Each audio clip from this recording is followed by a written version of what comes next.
Hola frikis, bienvenidos a la telaraña de Parker. Hoy traigo un vídeo especial en el que vengo a recomendar un par de cómics porque la verdad es que no voy a hablar mucho de ninguno de los dos y entonces uno solo por cada cómic se me hubiese quedado corto. Y voy a hablar del cómic Spider-Man Azul y del cómic de Batman Arkham Asylum Purgatorio.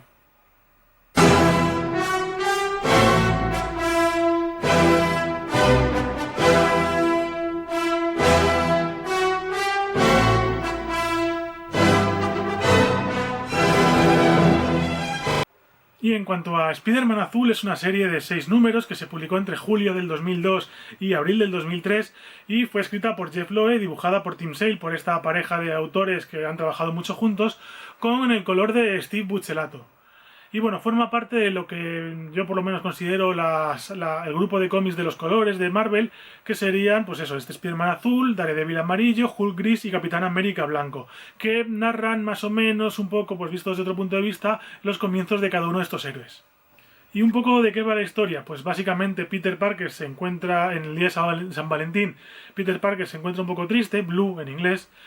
y bueno, porque se acuerda de Gwen Stacy, que ya lleva un tiempo muerto, y entonces hace como para recordarla, digamos que hace una especie de grabación con una grabadora en la que va comentando un poco la historia de cómo se llegaron a conocer, y narra sucesos, pues contados por Peter, que se engloban entre los cómics de Amazing Spider-Man 40 y 48 más o menos, y también parte de lo que pasó en el 63. Hay que recordar que John Romita entraría a la colección de Amazing Spider-Man en el 39, o sea, justo más o menos en la etapa de Romita. Y pese a que Mary Jane llegó a la vida de Peter y este volvió a encontrarse con el amor y volvió a poder amar y tal, pues sigue añorando a Gwen y sigue recordándola con tristeza. Y bueno, Mary Jane se da cuenta de esto y se muestra muy comprensiva con él en ese aspecto. Y él, pues eso, como que narra un poco pues la historia de cómo se conocieron, batallas contra algunos de los villanos contra los que se tuvo que enfrentar, pues historias que pasaron y momentos que tuvieron que vivir Peter y Gwen en aquella época. Y bueno, termina con una especie de despedida final hacia la que fue su gran amor y la que muchos consideramos el gran amor de Peter en general. Y bueno, hay que reconocer que tanto en los cómics es habitual, pero sobre todo en Marvel y el DC es muy habitual, digamos, recontar, volver a los inicios de algunos héroes y contar pues historias clásicas, pues o bien desde otro punto de vista, o historias paralelas que sucedieron en ese momento y que no se contaron en el pasado, cosas así. Esto lo que hace es, pues, por un lado, atrae al lector veterano porque al final estás contándote nuevas historias de personajes que tú ya conoces y también te mete a los lectores nuevos, les mete un poco en el mundillo porque están narrando historias de, digamos, los orígenes del personaje. Y esto, pues, es un claro ejemplo de esto, igual que las historias jamás contadas de Spider-Man, de Kurt Busiek y de Pat Olive, que son otro ejemplo muy claro de esto, que también están bastante bien y son muy recomendables. Y bueno, aparte de eso, la pareja de autores de Jeff Loeb y Tim Sale son unos autores que a mí me encantan. Han participado tanto en Marvel como en DC, de hecho su etapa con Batman en Largo Halloween y Dark Victory pues son también increíbles y en general son un par de autores pues muy recomendables y una historia pues eso que es nostálgica pero sin llegar a ser empalagosa, que va a entretener tanto a veteranos como noveles como el Real Madrid y que bueno pues es un canto a la nostalgia y es una historia muy chula y muy recomendable. Es verdad que el dibujo de Tim Sale es muy peculiar, o sea, es muy exagerado, muy cartoon, con unas mandíbulas gigantes, dientes gigantescos y digamos, unas proporciones un poco, pues, exageradas. Pero si ese estilo te gusta, la verdad es que es un cómic muy, muy recomendable y recomendaríamos a cualquier persona que no lo haya leído que le dé una oportunidad.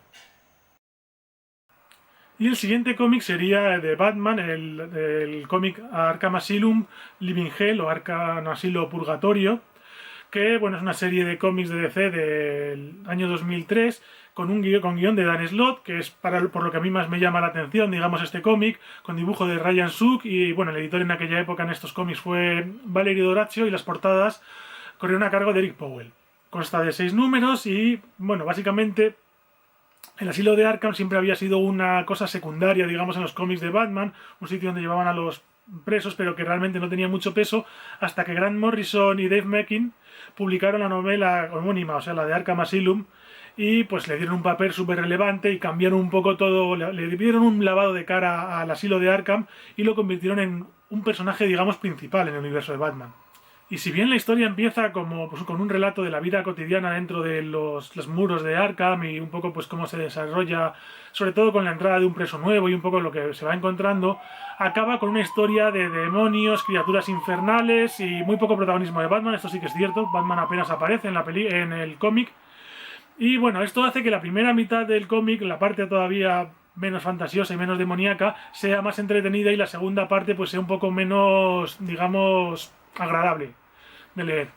Entonces el que busque voy en una historia de Batman, pues no se vaya a un chasco porque apenas sale, y sobre todo el que busque un relato solo de la vida del asilo y un poco que te narre lo que pasa, pues va a disfrutar de una primera parte, pero una segunda parte a lo mejor no le agrada tanto.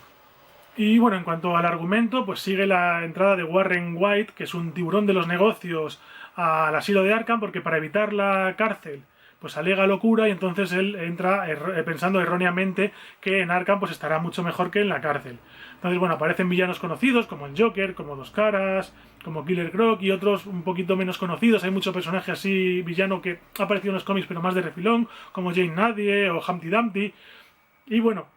las historias de estos secundarios y tal son yo creo que lo mejor de este cómic, ¿vale? En la parte más interesante es un poco el desarrollo y las vivencias un poco de este